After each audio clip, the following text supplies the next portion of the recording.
Assalamualaikum warahmatullahi wabarakatuh. Kami dari kelompok satu ingin mempresentasikan hasil diskusi kami yang berjudul Instalasi Sistem Operasi.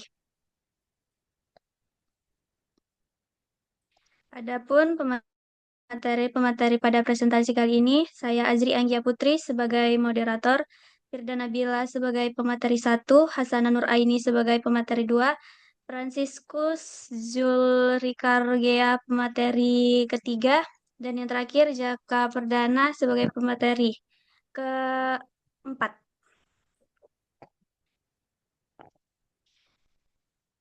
Baik, untuk pemateri pertama Firda Nabila, dipersilakan.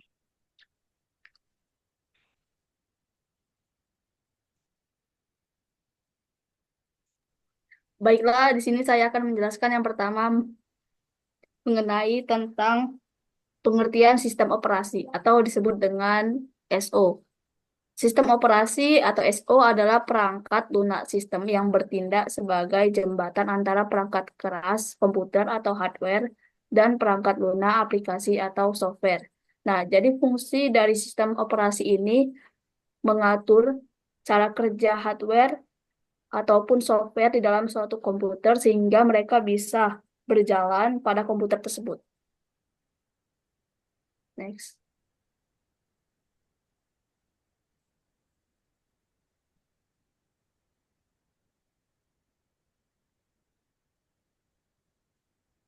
Fungsi sistem operasi.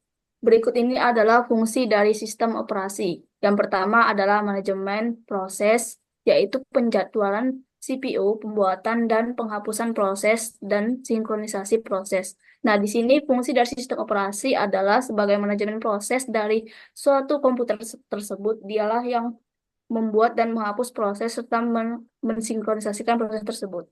Yang kedua yaitu manajemen memori adalah alokasi dan dialokasi memori meningkatkan efisiensi memori dan proteksi memori. Nah, sistem operasi ini dia berfungsi sebagai manajemen memori dalam suatu komputer tersebut. Yang ketiga yaitu fungsinya sebagai manajemen penyimpanan, yaitu sistem file, alokasi ruang disk, dan caching. Nah, fungsi dari sistem operasi ini yaitu dia mengatur suatu sistem file serta ruang disk yang ada di suatu komputer tersebut.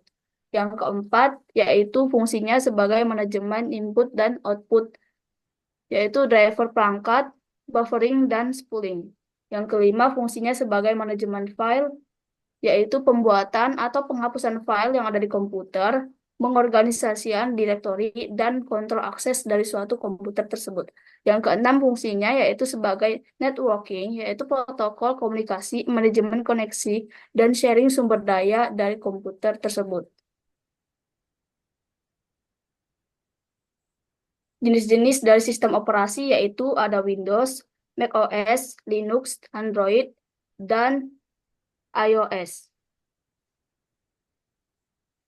Baiklah, untuk materi selanjutnya akan dijelaskan oleh pemateri kedua, yaitu Hasanan Nuraini. Baik, terima kasih kepada pemateri satu. Baik, saya akan melanjutkan paparannya. Yang pertama adalah Windows. Jenis-jenis dari sistem operasi yang pertama adalah Windows. Windows dikembangkan oleh Microsoft Windows. Dikembangkan oleh Microsoft Windows adalah sistem operasi yang banyak digunakan di dunia untuk komputer personal. Keunggulan kompatibilitas luas dengan perangkat keras dan perangkat lunak antarmuka pengguna yang familiar, didukung game yang kuat. Yang kedua adalah macOS. Dikembangkan oleh Apple, eksklusif untuk komputer Mac.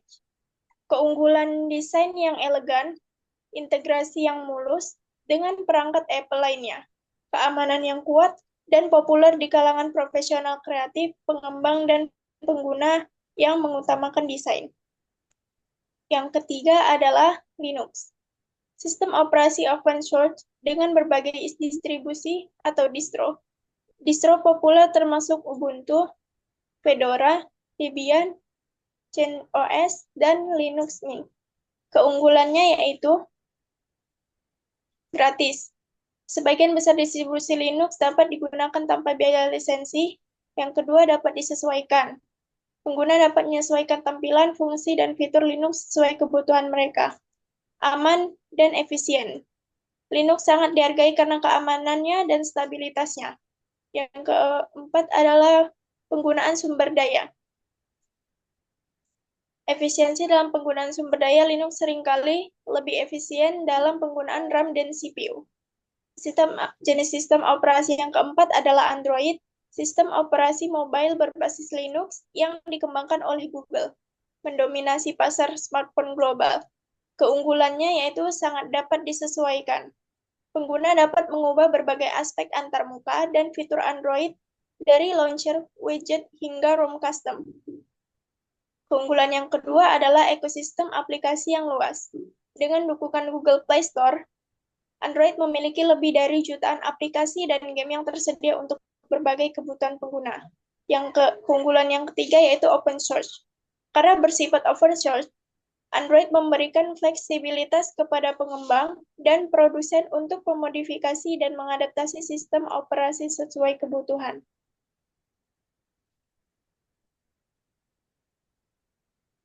Jenis sistem operasi yang terakhir adalah iOS. iOS adalah sistem operasi mobile yang dikembangkan oleh Apple untuk iPhone dan iPad. Keunggulannya yaitu antarmuka pengguna yang intuitif. iOS dikenal dengan antarmuka yang mudah digunakan, sangat responsif, dan elegan, yang membuat populer di kalangan pengguna umum. Keunggulan yang kedua adalah keamanan yang kuat. iOS memiliki langkah-langkah keamanan yang ketat termasuk enkripsi data, perlindungan privasi pengguna, dan kontrol aplikasi yang ketat. Yang ketiga adalah integrasi dengan layanan perangkat Apple. iOS menawarkan integrasi yang erat dengan layanan Apple seperti iCloud, Apple Music, dan App Store, serta perangkat Apple lainnya, menjadikan pengalaman pengguna lebih terpadu.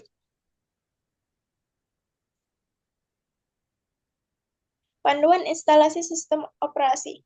Instalasi sistem operasi merupakan langkah penting dalam penggunaan komputer. Panduan ini akan membahas proses instalasi sistem operasi secara detail, mulai dari persiapan hingga konfigurasi pasca instalasi.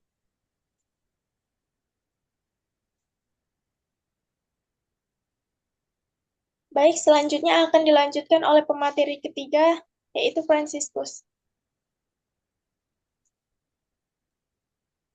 Baik, terima kasih kepada Sana sebagai pemateri kedua. Selanjutnya saya akan melanjutkan sebagai pemateri ketiga. Persiapan instalasi sistem operasi. Yang pertama, persyaratan perangkat keras. Verifikasi spesifikasi perangkat keras Anda. Pastikan kompatibel dengan sistem operasi yang ingin Anda install. Dan optimalkan kinerja perangkat keras. Yang kedua, cadangkan data. Identifikasi data penting yang perlu disadangkan. Pilih metode cadangan yang sesuai, dan verifikasi integritas cadangan. Selanjutnya yaitu proses instalasi sistem operasi. Yang pertama yaitu instalasi Windows. Pertama kita membuat media bootable atau rutan boot dan mulai instalasi. Setelah itu kita partisi hard drive atau hard disk, konfigurasi pengaturan awal, dan aktivasi. Yang kedua yaitu instalasi Linux. Pilih distribusi Linux, buat media bootable dan boot dari media. Lalu kita partisi hard disk atau disk, atur akan pengguna, dan install sistem. Selanjutnya yaitu konfigurasi pasca instalasi. Yang pertama yaitu kita config perangkat lunak keamanan. Mulai dari antivirus, firewall, dan perangkat lunak keamanan lainnya. Penting untuk melindungi sistem dari ancaman online atau malware. Yang kedua yaitu paket produktivitas. Paket produktivitas seperti Microsoft Office atau LibreOffice menyediakan aplikasi untuk mengolah data, spreadsheet, dan presentasi. Yang ketiga yaitu peramban web. Peramban web seperti Chrome, Firefox, atau Edge memungkinkan akses ke internet dan berbagai situs web. Yang keempat yaitu utilitas dan pemutar media. Utilitas sistem, pemutar media, dan perangkat lunak lainnya dapat meningkatkan fungsionalitas dan pengalaman pengguna. Sekian dari saya, selanjutnya akan dilanjutkan oleh pemateri yang Selanjutnya itu Jaka. Terima kasih kepada pemateri kedua. Saya akan melanjutkan materi selanjutnya, yaitu masalah-masalah umum yang terjadi selama instalasi. Secara umum, masalah yang terjadi itu ada 5. Yang pertama yaitu adalah masalah kompatibilitas perangkat keras. Maksudnya masalah kompatibilitas perangkat keras adalah masalah yang terjadi ketika software yang diinstal itu tidak support dengan perangkat keras yang ada. Contoh, di prosesor tidak support untuk menginstal Windows yang versi yang tinggi. Contoh, perangkat tersebut dipaksa untuk menginstal Windows 11, sedangkan prosesornya itu tidak mendukung. Nah, inilah yang maksud dari masalah yang pertama, yaitu masalah kompatibilitas perangkat keras. Dan ini bisa menyebabkan crash. Kemudian yang kedua yaitu adalah masalah aktivasi dan lisensi. Nah, di bagian masalah aktivasi dan lisensi ini, yang paling sering terjadi adalah saat menginstal ulang. Maksudnya, masalah aktivasi ini adalah banyak sekali Windows bajakan yang sudah ada di luar sana yang diinstalkan ke komputer. Jadi ini menimbulkan masalah yang menyebabkan Windows yang di laptop itu belum diaktifasi sehingga tidak bisa menikmati fitur keseluruhan dan masih terbatas. Kemudian yang ketiga itu adalah kegagalan booting. Ini biasanya terjadi pada bootloader. Maksudnya ini setelah dia menginstal ulang, dia lupa mengembalikan prioritas booting ke hard disk. Dia masih meletakkan prioritas booting ke flash disk ataupun perangkat yang digunakan untuk menginstal ulang. Kemudian yang keempat itu adalah konflik driver. Driver ini biasanya contoh kecilnya itu adalah touchpad yang tidak berfungsi, mouse yang tidak berfungsi, suara yang tidak terdengar, itu adalah konflik driver, yaitu driver belum diinstal atau driver yang diinstal atau dipasang setelah melakukan instalasi itu belum cocok atau belum sama dengan versi laptop yang diinstal atau perangkat yang diinstal. Kemudian yang kelima itu adalah masalah pemartisian. Ini mungkin sering terjadi bagi pemula yang baru pertama kali melakukan instalasi sistem operasi. Maksudnya masalah pemartisian ini adalah ketika dia menginstal dia lupa untuk mempartisinya. Jadi setelah menginstal tidak ada disk yang terbaca karena dia belum memper, ah, mempartisinya di bagian install sebelumnya. Atau dia masih misalnya user butuh 2 partisi yaitu disk C dan disk D. Tapi dia hanya mempartisi disk C saja. Nah, ini termasuk bagian masalah dari pemartisian. Adapun kesimpulan dari instalasi sistem operasi ini yaitu yang pertama, pemilihan sistem operasi harus tepat. Kemudian yang kedua, persiapannya harus matang. Kemudian yang ketiga, proses instalasi yang sistematis dan berurut. Dan yang keempat, konfigurasi pasca instalasi seperti tadi menginstal driver dan tools-tools lainnya yang diperlukan seperti web peramban, terus paket produktivitas. Kemudian yang kelima adalah penanganan masalah-masalah.